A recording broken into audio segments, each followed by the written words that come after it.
Hi guys! So, before giving your 10,000, 20,000 for reserving a property, alamin muna natin ang common traps and baits na we should be aware of. Let's go! Number 1, rent-to-own scheme. So, maraming cases na ang rent-to-own scheme are not really rent-to-own. So, the scheme applies only to the down payment for a property. So, whether it's 10%, 20%, or 30% down payment, at the end of the down payment, yung balance is due and demandable na. Paano kung hindi ka ma-approve ng loan mo sa bangko or sa pag-ibig? At doon ka na nakatira sa unit. Yes, some developers will offer in-house financing, pero sobrang taas naman ng interest na hindi mo mararamdaman na lumiliit yung utang mo. The thing is, mukha siyang good deal because you can easily move in. But don't you know that most developers have a different pricing for rent-to-own scheme? And some even take advantage. They would ask you for interim payments with interest while waiting for your bank approval. So, it's a trap. Number 2 is low down payment. So, why is this a bait? It's very simple. Lending institutions get a lot of money when you pay low down payment. Because kailangan mo i-loan yung napakalaking balance. At hindi lang yun. Do you know that the bank charge will be based also on your loan amount? So kung mas malaking loan amount, mas malaking bank charges. So kung kaya mo naman magbayad ng mas malaking down payment, then do it. So remember, when you are paying the down payment, wala ka pang magiging interest because it's usually zero interest. So you can consider delaying buying a property until you have saved enough money for the down payment, big enough to avoid interest charges for bank or pag-ibig. So number 3 is low monthly amortization. So, kung may low down payment, may low monthly amortization din na nakikita tayo. So, don't be fooled by low monthly amortizations because you have to see the whole picture and it's not good at all. So, for example, may nakita kang 9,000 pesos lang na house and lot and it's 20 years to pay at 6% interest. So, ang lalabas na total na babayaran mo, principal plus interest combined, is 3.2 million pesos. Pero alam mo ba kung magkano lang yung presyo ng property? It's only 1.5 million selling price. So, kikita yung lending institution, bangko or pag-ibig ng 1.7 million. So, it's a trap. Number 4, accepting the first available financing. So, isa rin ito sa parati ko napapansin that most buyers are satisfied na kung ano yung makita nilang bangko or kung ano yung bangkong na-endorse sa kanila ng developer. So, doon na nga lang. So, you should be able to explore other banks that can give you a better deal.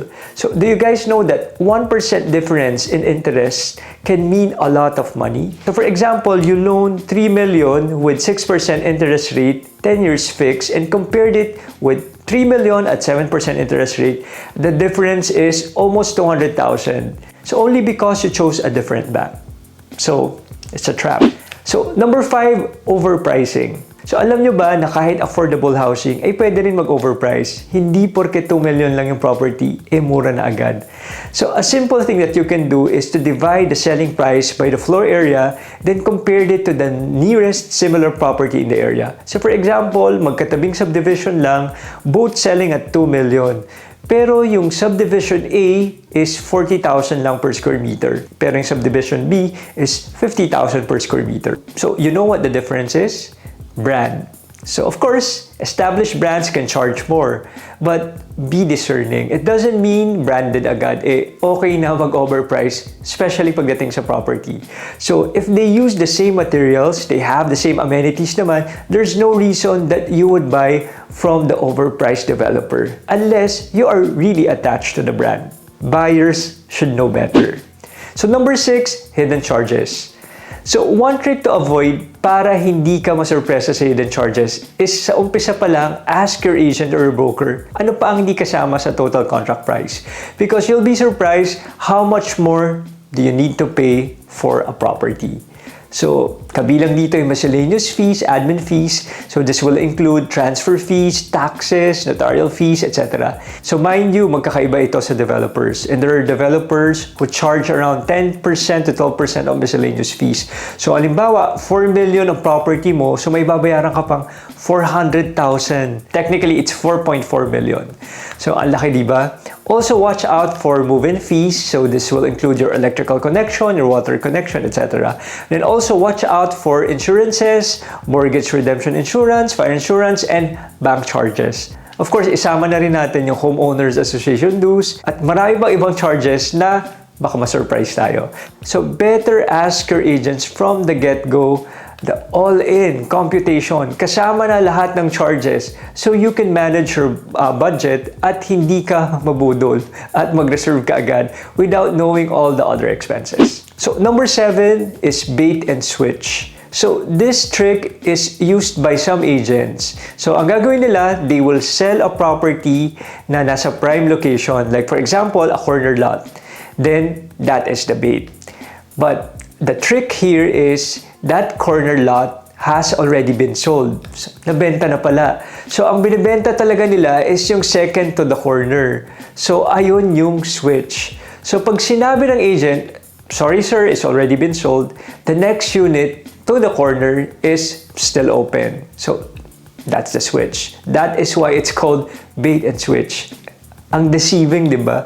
So, number 8, restrictions. So, whether it's a condo or subdivision, you should know the restrictions. So, I know people who bought condos kasi gusto nilang kumita, gusto nilang mag-Airbnb. Pero pag move-in nila, hindi pala allowed ang Airbnb ng property management. Or pag bumili ka ng lot, gusto mo magtayo ng duplex so you can sell it, pero hindi pala ina-allow ng subdivision.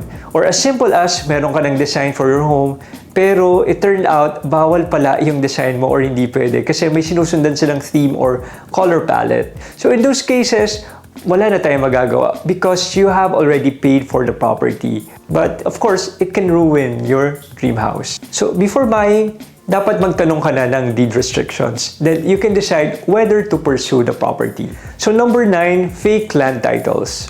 So 2 months ago, I think may napanood ako sa news na isang OFW who trusted the wrong person to buy properties for him. If you're abroad, make sure who you really trust.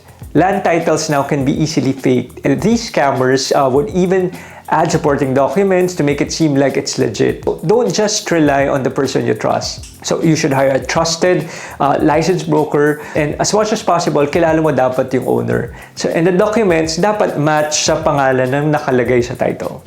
And last but not the least, don't trust the photos and videos online. So during the pandemic, a lot of people would buy properties na nag-rely lang sila sa photos and videos. Don't you know that most photos released online are retouch? And most of the house tours or house vloggers are using wide-angle lens, which makes small spaces look larger. So, never ever buy a property based on the photos or videos na nakita nyo lang online. So, if nasa abroad kayo, ask someone you really trust to go and check the property for you. So, there you go guys. Again, I'm just here to remind you of, some of the red flags that you should be aware of. And as always, you should do a lot of research and due diligence before buying a property. Remember, it's your hard-earned money. So, thank you guys again for watching. I'm Chris, and don't forget to hit that subscribe button. I'll see you guys next week. Bye!